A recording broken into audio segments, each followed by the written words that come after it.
페이지 펴본다. 오늘 법 한 거 빠르게 정리 한 바퀴 할 거다. 5분 컷으로 간다 이거. 제일 첫 번째, 자 법이 뭔지는 했다 이가 법과 도덕은 구분했고요. 지금 오늘은 뭘 할 거냐면 법의 종류. 일단 봐봐. 법의 종류에 우리나라 최고의 법 뭐지? 헌법. 최고의 법 헌법. 이 안에는 뭐가 적혀있냐면 앞에 내용을 봐봐라. 국민의 기본권과 국가기관 적혀있지? 이게 꼭 들어가야 된다. 국가 운영의 바탕이 되는 가장 기본적인 법. 그 다음 나오는 법이 형법. 이 형.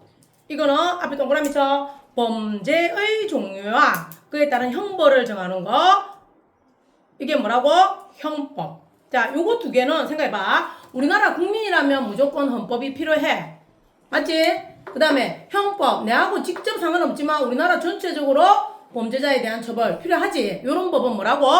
전체적으로 필요한 법. 요거는 공법이라고 부르는 거야. 공법. 공적인 생활을 규율하는 법이다. 공적인 거. 그래서 공적인 거에는 반드시 뭐가 들어가야 되냐면 국가기관 이런 게 들어가야 돼. 공적인 거. 그 다음 나오는 게 개인 생활을 연결하는 게 뭐야? 사적인 거는 사법. 예를 들면 자 내가 태어나서 결혼하고 죽고 이까지의 과정. 그래서 뭐라 돼 있노? 출생신고, 혼인, 입양, 뭐 사망 이런 거 있지. 태어나서 죽을 때까지 내 생활 전반을 하는 게 민법이야. 그 다음에 상법은 뭐냐면 기업에 관한 내용을 적는 게 상법이야. 요거 두 개는 내가 태어나서 죽는 데까지잖아, 그지? 그리고 회사 이런 거 하나가 정해지지. 요런 거는 사법이다, 사법. 자, 국가기관이 들어가면 뭐라고? 공법. 개인 생활이 들어가면 사법. 이거 영역으로 나누는 것이다. 근데 그거 말고 자, 여기가 공법, 여기가 사법. 이 가운데 겹치는 부분이 생겨. 겹치기 그렇죠. 자, 겹치는 부분. 여기가 뭐가 될 거냐고요? 사회법. 사회법의 제일 중요한 단어는 동그라미 쳐보자. 자, 개인 간의 영역에 국가가 개입하여서 줄쳐 사회적 경제를 약자를 보호하는 거. 약자를 보호하는 거. 그래서 뭐라고 적혀있노? 공법과 사법의 중간이라고 돼 있잖아. 중간. 그러면 이게 아까 사적인 거는 내 개인이라 했잖아. 근데 이런 거 어때? 돈이 없어서 죽을 것 같아. 그러면 죽어. 그 다음에 병원을 못 가서 아파 죽어. 이거는 사실은 이야기하면 내 개인이잖아. 네. 근데 그거를 가만히 놔두는 게 아니고 국가가 그 사람의 영역에 개입해서 필요한 걸 해줘. 네. 그럼 우리가 아는 사회적 약자 누가 있는 거? 노동자. 네. 사장과 노동자를 놓고 보면 노동자가 약자지. 그래서 노동자를 위한 법이 있어. 기업과 소비자를 보면 소비자가 약자지. 소비자를 위한 법이 있어. 그 다음에 정말로 가난한 사람, 정말로 어려운 사람들을 도와주는 사회보장법. 이런 거야. 그래서 밑에 내려가 봐. 사회법의 종류에는 노동법, 경제법, 사회보장법. 자, 노동법이 뭔지는 알겠지? 네. 노동자, 뭐 다른 말로 하면 우리가 뭐가 있노? 근로자. 그래서 뭐 근로기준법, 최저임금법 이런 거 있지. 이런 거 넣으면 이거는 노동법이야. 경제법은 돈과 관련된 거. 소비자, 뭐 기업, 뭐 독점금지 이런 것들. 그 다음에 사회보장법은 진짜로 사람이라면 이 정도는 해야 되는 거라. 굶어 죽지 않고 아파 죽지 않게끔 국가가 보장해 주는 거. 줄쳐라. 인간다운 생활을 보장하는 거. 동물과는 인간다운 생활을 보장해 준다고요. 그래서 우리가 보면 국민건강보험법, 국민연금법, 기초생활보장법 뭐 이런 게 있는 거지. 그러면 생각해 보면 이 중에서 역사가 제일 짧은 게 뭘까? 사회법이지. 언제 나왔을까? 적어도 가난한 사람과 부자가 생기기 시작한 거는 산업이 발달하고 난 다음이겠지. 그리고 사장과 노동자가 생긴 건 산업혁명 이후란 말이야. 그래서 산업혁명 이후로 나오기 시작해서 오늘날에 이 중요성이 커지고 있는 게 뭐라고? 사회법. 됐나? 자, 공법 뭐가 있다고 대표적인 게? 공법의 대표적인 게 헌법, 형법. 사법의 대표적인 거는 민법, 상법. 그 다음이 사회법의 종류에는 노동법, 경제법, 사회보장법. 그럼 노동법 안에는 뭔가 근로자 이런 말 들어가면 그건 노동법이겠지. 됐나요? 요게 법의 종류. 100% 출제 문제야 이거는. 그 다음에 넘겨서 22페이지 간다. 개념만 한 바퀴 쫙 먼저 해놓고 볼 거야. 자, 그러면 지금 방금 우리가 본 게 뭐야? 법인데 법을 어디다 쓸 거야? 재판할 때 쓸 거거든요. 그럼 재판은 실제로 뭐 하는 거냐고요?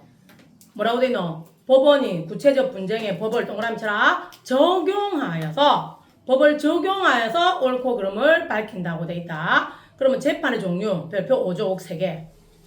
진짜 5조 3개. 요거 쓸 수도 있어야 되고 객관식에서 고를 수도 있어야 된다. 그러면 일단 민사재판은 동그라미 개인간이야. 그러니까 당사자가 정해진다. 두 사람이든 세 사람이든 누가 누구를 이렇게 될 수 있는 게 뭐라고? 민사재판. 대표적으로 뭐 돈 빌려주고 안 갚았다든지 사기쳤다는 우리 둘이서 있잖아. 그런 문제. 그 다음에 형사재판은 이 형이 아까 앞에 나오는 법 어디에 나왔지? 형법에 나왔지. 그래서 이거는 뭐 범죄야 범죄. 범죄가 발생했을 때 그 사람을 잡아가지고 진짜로 이 사람이 범죄자가 맞는지 그럼 뭐 징역 몇 년인지 뭐 금고 몇 년 몇 개월인지 이런 걸 정하는 게 형사재판이다. 그 외에는 뭐 가사재판, 행정재판 이런 게 있는데요. 제일 크게는 민사와 형사로 나눈다. 그러면 민사재판이 아까 뭐라고 했노? 당사자가 정해진다고 했지? 네. 자 그러면 우리 둘이서 다툼을 해. 그러면 이게 재판이 성립이 되려면 누군가가 재판을 요구해야 돼. 맞지? 그러면 내가 원래 먼저 소장을 접수해야 돼. 그래서 나는 뭐가 되는 거야? 원고. 자 그래서 내가 소장을 예림이한테 예림이가 내 돈 빌려가서 안 갚았어. 근데 지는 나한테 빌린 적이 없다고 잡아떼고 안 줘. 그럼 내가 예림이를 법원에 이렇게 해서 돈을 안 줍니다 하고 소장을 접수해. 그럼 이제 법원에서 그 소장을 예림이한테 보냅니다. 니 이래갖고 돈을 안 줬다며? 어떻게 된 거야? 그러면 예림이가 다시 예림이는 지금 내한테 소송을 당했지. 그래서 얘는 뭐가 되는 거야? 피고다 피고. 근데 지는 돈 빌린 적 없고 옛날에 빌린 거 이렇게 다 갚았습니다 라고 내. 근데 둘 다 의견이 다르면 이제 어떻게 해야 되지? 둘 다 누구를 데리고 갈 수 있다? 변호사 데리고 법원에 가. 그러면 거기서 판사가 네가 잘못했네 이렇게 결정을 내주는구나. 이게 무슨 재판이라고? 민사재판. 여기는 반드시 누가 있다고? 내가 예림이를 이야기했잖아. 원고와 피고가 있어. 둘 다 변호사를 데리고 갈 수 있다. 변호사를 법률 대리인이라고 한다. 근데 형사재판은 자 민사재판은 반드시 뭐가 있어야 된다고? 당사자가 있어야 돼. 형사재판은 제일 쉽게 얘기해서 살인사건이 일어났어. 자 그러면 재판이 성립되려면 누군가가 소장을 접수해야 되잖아. 네. 근데 살인사건이 일어났으면 누가 할 건데요? 그 사람 죽고 없는데. 검사가. 그래서 그거를 형사들이 수사를 해. 그래가지고 검사가 소송을 제기한다. 그거는 공식적으로 하는 거라 해서 검사가 공소를 합니다. 일단 수사를 해서 사건이 어떻게 되는지 찾아야 되겠지. 그러고 범인을 찾고 해서 검사가 소송을 해. 그러면 이 사람은 뭐가 될까? 피고인. 이 사람은 피고가 아니고 이제 범죄자는 피고인이라고 이야기해. 그래서 민사재판에는 피고인이 없어. 형사재판에는 피고인이 된다. 이 사람은 범죄자는. 그 이제 재판하는 중간에 판결이 나기 전에 형사하는 중간에는 아직까지 의심이 된다 해서 피의자라고 해. 근데 이 사람이 범인이다 확실하게 되면 그때부터는 뭐가 된다고? 피고인. 그래서 드라마 같은 데 보면 검사가 넣어서 뭐 이렇게 해서 징역 몇 년을 선고해 주십시오. 이렇게 하더라 이거 그지? 그러면 그걸 가지고 마지막에 판사가 선고를 하는 거지. 자 차이점은 여기는 누가 있다고? 검사. 아까 민사재판에는 검사가 없어. 그러면 범죄자는 변호인 데리고 갈 수 있을까? 있어요. 있다. 변호인은 누구든지 데리고 갈 수가 있다. 되겠나 이거? 그러면 우리가 그림이 나왔을 때 제일 큰 차이가 뭐라고 했어? 검사가 있으면 형사재판. 검사가 없이 둘이 피고원고 있으면 이거는 민사재판. 그러면 우리나라에서도 하는 건데 국민참여재판. 배심원단이 앉아있는 게 있어. 요거는 형사재판에서만 합니다. 지금 재판한다 했잖아. 재판의 마지막 판결 누가 할 건데? 땅땅땅 누가 할 건데? 판사도 사람인지라 실수할 수 있잖아. 맞지? 그래서 우리나라에 여러 가지 이 제도 재판이 공정하게 진행이 되기 위해서 여러 가지 제도가 있는데 그 밑으로 내려가 본다. 요거 서술형 100% 출제 문제야. 쓸 수 있어야 돼. 재판은 빨리 하는 게 좋을까? 좀 늦더라도 공정하게 하는 게 좋을까? 공정하게 해야지. 빨리 하면은 좋은 거 아니지, 이거는. 그래서 효율성보다는 공정성이 중요한 거다, 재판은. 그러면 이제 공정한 재판을 하는 것이 결국은 그게 국민을 위하는 거지. 자, 공정한 재판을 위한 제도, 별표 5조 6개를 치라, 이거는. 공정한 재판을 위한 제도 쓸 수 있어야 되고, 그게 지문으로 나왔을 때 이게 뭐를 나타내는지 고를 수 있어야 돼. 자, 예를 들면 공정한 재판을 위해서 우리나라 첫 번째 뭐 한다고 돼 있노?